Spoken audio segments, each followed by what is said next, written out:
The Cornerman Radio, we back at you live. Barzini and Boxingeye. Omar Figueroa, what's going on? Not much. Just got done working out, man. I hear that, man. All right, let's get into it, man. Why the hiatus? Why haven't we seen Omar Figueroa in the ring since December of 2015? Well, mainly the injuries, and I had a lot of family issues I had to take care of and clear my head from, and so that's what I took that break for, just to get right mentally myself. Oh, okay. Yeah, man. When you coming back to the ring, man? We've been waiting to see Omar Figueroa for the longest now.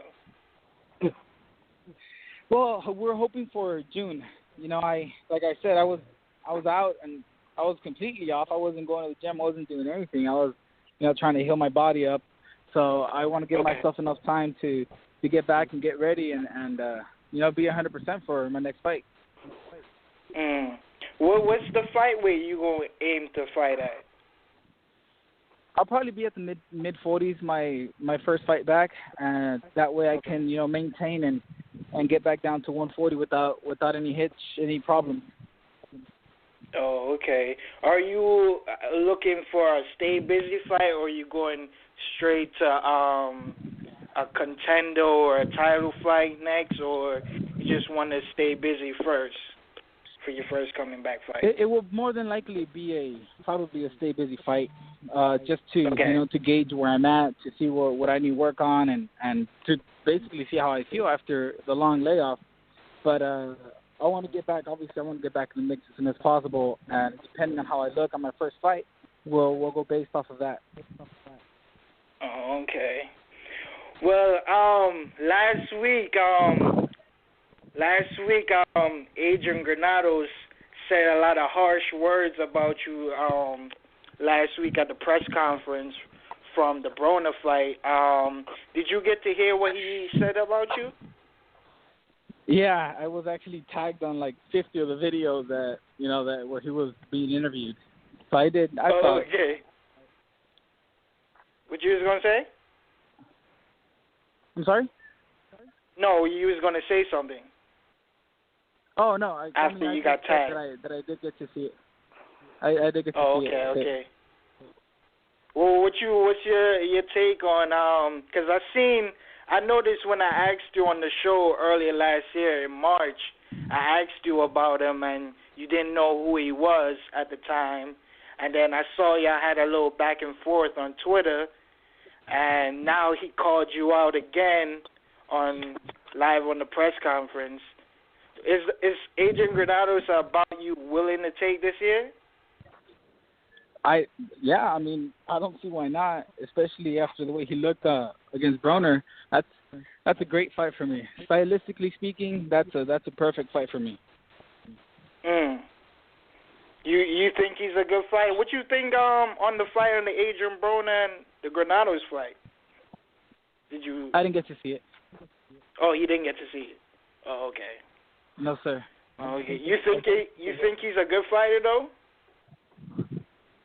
I haven't seen him fight. I don't know. Oh, you haven't seen him at all fight.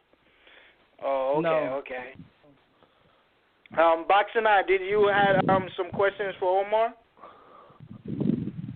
Sure. What's up, Omar? What's good, bro? How's it going, man? Good, man. Glad to hear that you're making your comeback. Yeah. Now, you're coming back on. You're going to be working with Premier Boxing, correct? PBC. I'm sorry, I didn't get to. You kind of cut off. Now you're going to be coming back on Premier Boxing Champions, right? PBC. That's overseas. Yes, sir. Yes, sir. Awesome, man. Yeah, because the last fight against Demarco, that performance, that was PBC, right? Yes, sir. I think the beginning. Yeah, okay, the beginning. Yeah, that was nice, man. You were racking up some nice wins against Ricky Burns and Demarco. Now you must feel you're feeling fresh, huh? After a good layoff. Yeah, I mean, I had to take that layoff. I wasn't right for both of those fights. I took those fights just because I'm a fighter and I love doing that. But physically and mentally, I wasn't right, and I just basically heart and balls basically are what took me through those fights. But that's why I decided to take that year off. I'm a lot better now, mentally, physically, and spiritually, whatever you want to call it. I feel like I'm at 100%, and I'm ready to get back. Awesome, man. We just seen Mikey Garcia come back looking good right now. Now, he said that, during his layoff, he stayed in the gym. Now, were you going to the gym during the long layoff, or are you just here and there? Did you stay in the gym? I did. No, I didn't stay in the gym at all. Like I said, I was hoping to heal, and the main things that I have problems with are my hands. So I didn't want to do any impact or any contact training while I was off. So I did go jog once in a while, but I wanted to let just my body just heal, and I don't know. I didn't want to do anything. I didn't do anything, and I was just hoping that my body got to 100%. Yeah, Omar, the other night, right? And I know you were watching. I'm like, yo, who the heck is this? Is that Omar? Nope, it's Brandon Figueroa.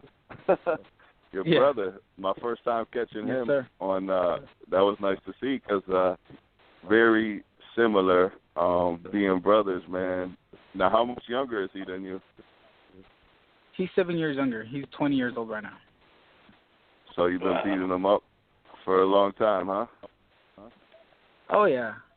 He's he was teeter-tottering whether he wanted to box or not, and this is basically all we know. We've been doing this since we were little, and obviously it helps a lot that that I'm already where I'm at, and I get to kind of teach him and help him avoid the mistakes that I've made along the way.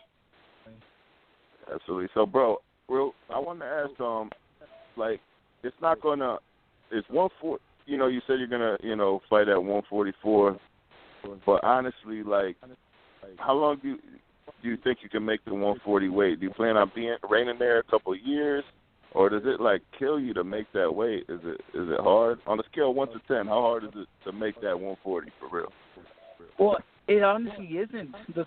What makes it hard is the fact that I wasn't able to train properly. Like I said, I had fractured hands and elbow injuries and whatnot, and that was keeping me from being able to train 100%. For the Ricky Burns fight, I didn't do any boxing training at all. If I hit the bag maybe for 6 rounds total, the whole camp, I did maybe 4 rounds of pads, the whole, of mitts, the whole camp, and I did maybe 4 rounds of sparring, the whole camp. That was all I did. I fractured my hand on the first day of sparring, and it was it was all downhill from there. There was nothing I could do, and I wasn't about to back out of a fight. I that's just not in my nature.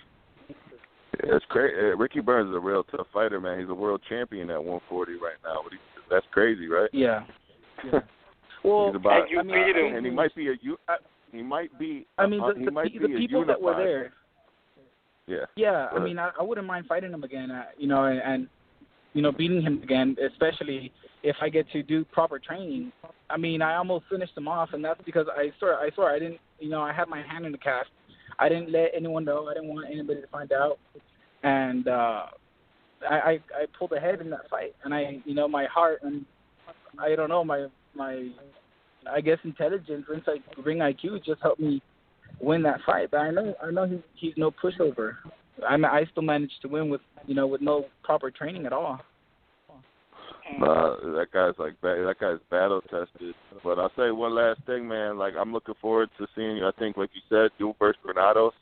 I think that's a fan-friendly, awesome fight. I know there's a little bit of storyline, some bad blood. He's popping off.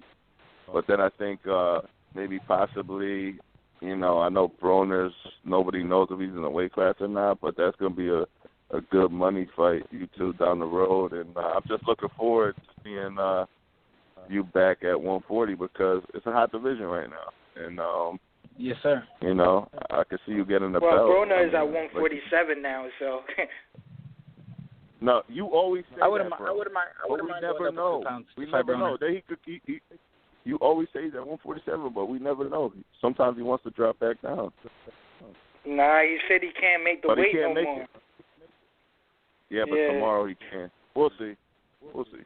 But Omar, I was interested. I saw your tweets. And when Broner said, "Yo, fight me in December, he's gonna stop me," and you said, "Trust me, I wish I could. Fortunately for you, I have better things and important things to conquer. Well, make it happen next year." And then you also said something happened between the 3 years ago, you and Broner. What happened 3 years ago? Well, I wasn't referring to anything that happened between us, ourselves. I was referring to the beating that Maidana gave him in December in San Antonio, in 2013. Oh, okay, I get it now. That's good shit, now. So how does it feel to be back with Joel Diaz, man? What made you go back start training with him again? Well, the main, like I said, the main reason why I left Joel in the first place, it was nothing. There was nothing between us that made me want to leave. It was just the fact that I kept fracturing my hands, and I couldn't take advantage of what he had to offer. I couldn't even do pads with him. I couldn't do mitts with him. I couldn't spar. I couldn't do any of that. So basically, I was just running a lot.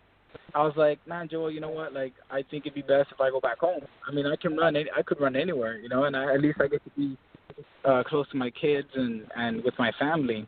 And so that's why, I talked to him, and he understood, and, he thought it was better for me to leave as well. Oh, okay. Oh, I get it.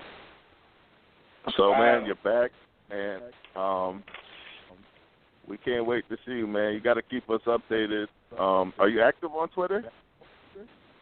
Yeah, he's very active. Okay. Yo, I'm just glad how you starting to talk up more, seeing a different side of you on Twitter. You being witty and interacting with a bunch of people on Twitter. It's great to see that side of you, because a lot of times we don't get to see that side of you. You're a lot of humble, and you don't really talk much. You use your hands for the talking. Yeah, it's pretty interesting to see that. I never liked the whole, like Adrian Granados said, Twitter fingers. I'm like, dude, I barely even tweet. I don't even like social media. I don't like any of that. I get in trouble, from Mr. Heyman and PBC. They tell me, like, come on, man, you gotta post a little more for your fans and whatnot. And I'm like, yeah, but I'd rather keep to myself and not cause too much of a stir up. But I don't know. I've mingled with Twitter a bit more lately. You wanna fly under the radar and whoop ass in the ring. That's it. Sounds like. Yeah, I don't. Go ahead, bro. No, I'm all set, man. I don't care about the fame or any of that. I just want to fight, and that's what I've done my whole life. I've never, Twitter wasn't even around when I first started boxing, so it's not a big part of my life. I'm sure. The last thing I wanted to ask you, man, I seen people were asking you about Ruslan. I think that'll be another fight in the making for you and Ruslan, because I know he's not working with Diaz anymore. But I also thought that would have been a classic fight with you. Fight of the year. I don't even know if he's still fighting. Yeah, I'm hearing that too. He's still fighting though.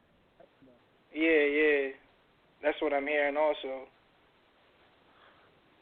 And there's anything else you want to say to the boxing fans? Anything before you go? Yeah, of course. Obviously, I want to, thank them for being patient and sticking by me in this long time off that I've had. I'll be back, and I'll be back, hopefully better than ever, healed. That's the main thing that me and Joel are. We know that if that's good, then, everything else is going to fall into place by itself. But I just want to say thank you guys as well for having me on the show. And to be back June mid-June sometime, I'll be back and hopefully make my